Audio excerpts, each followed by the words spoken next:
Hey YouTube, it's Mrlubufu, and I'm here with a deck tech. You guys kind of asked to put it in a better format, so I did. I listened to you guys.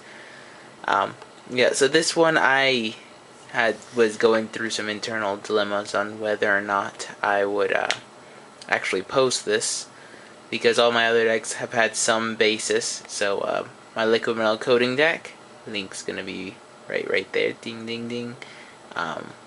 That one was based on someone I'd already seen. I said, oh, that was cool, and I took my own little twist on it and stuck in, Horde Smelter Dragons and stuff like that.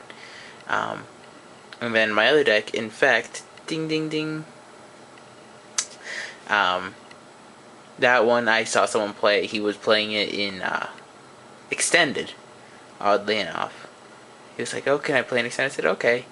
And then I took the idea and expanded it myself.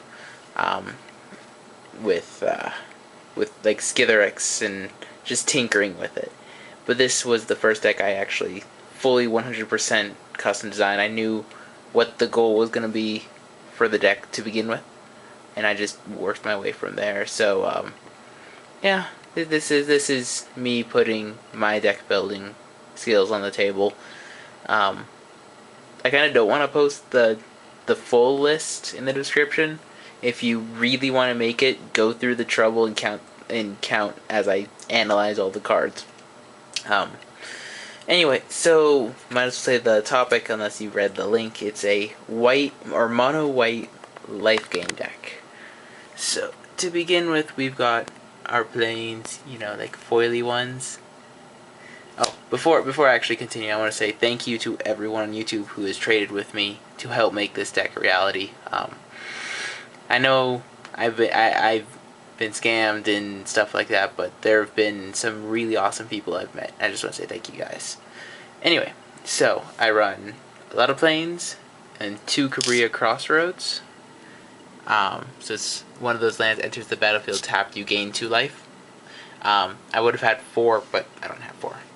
Anyway, so going through the creatures, we have 4 Soul's Attendant, so it's whenever another creature's entered the battlefield, you gain 1 life. 3 Brave the Elements, so white creatures get protection from a color of your choice till end of turn. 4 Serra Ascendants, which is a 1/1 lifelink that becomes a 6/6 flying lifelink if you have 30 or more life. A Johnny's Pridemate, every time you gain life, put a +1/+1 counter on him. 4 Journey to Nowhere. 4 Survival Cache, you gain 2 life, then if you have more life than an opponent, draw a card and rebound for 3. I'm just going through the more obscure cards. Journey to Nowhere, you guys should probably know what it does. 2 Lone Missionaries, so when it enters the battlefield, you gain 4 life. 4 Rest for the Weary, target player gains 4 life, or landfall, they gain 8 life. 3 Day of Judgment. 2 Elspeths. 2 Baneslayers, and 2 Wormcoils. That's the main deck. Sideboard has 2 Luminarch Ascension, 2 Felidar Sovereign against control, 2 Celestial Purge, 4 Divine Offering, 4 Core Firewalkers, all of them are the DCI promo, which makes me happy, and 4 Devout Outcasters. If you actually count the sideboard, you'll see that there's 17 cards, 17 cards. The reason is where I go to play Friday Night Magic, there's a ton of people that play certain decks. So what I actually do is, depending on the night, I think about whether or not I want to run Celestial Purges over Divine Offerings. Because the major decks that are there are either Mono White Quest, or Kudolth the Red, or Vampires. Those are the 3 decks.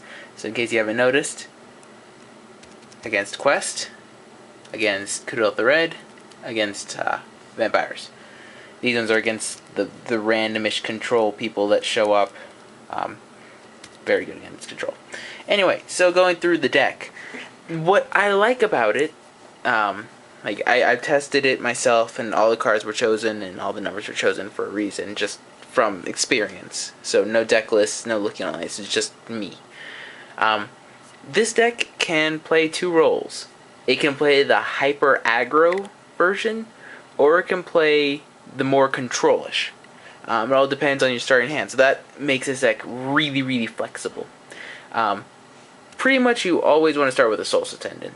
Turn 1 Soul's Attendant against pretty much any deck starts pumping up the life total. From there, it's just nice to work with what you have in your hand.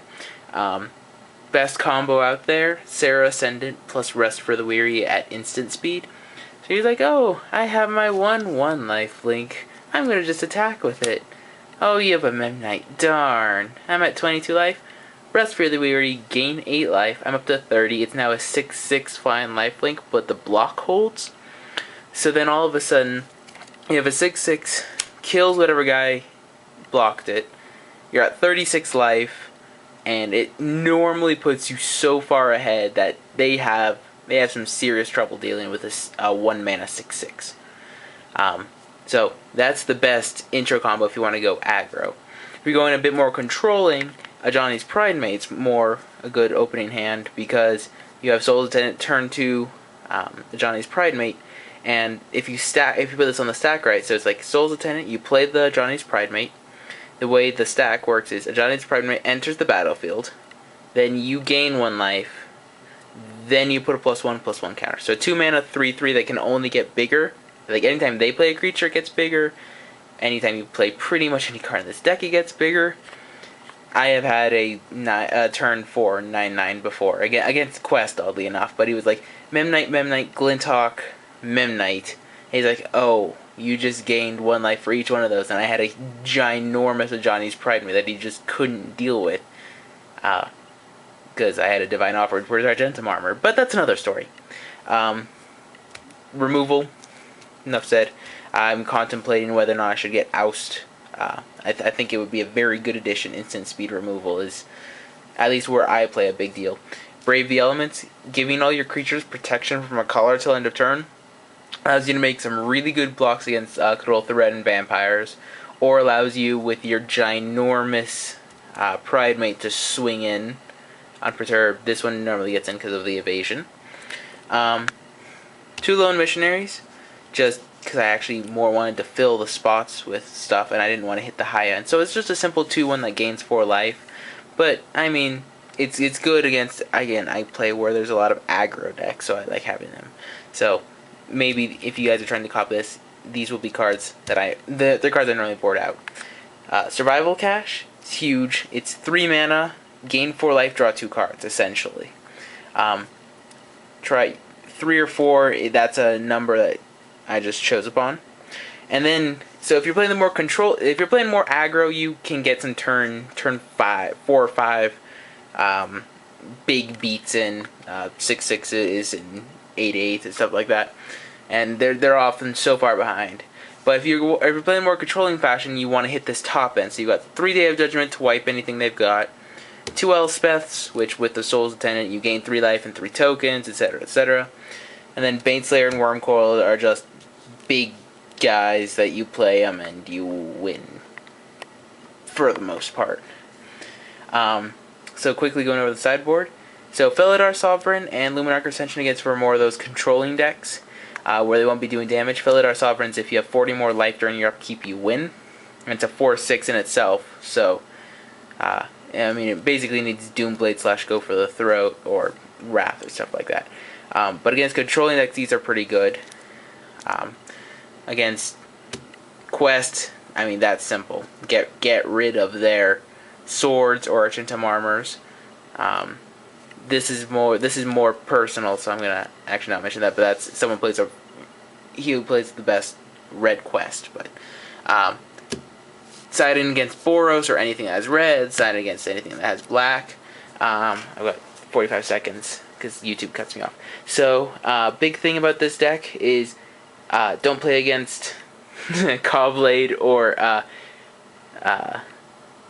if there's still a good blue-black controlled Tezzeret, that's the one. Don't play against those with this deck. You will get rooked.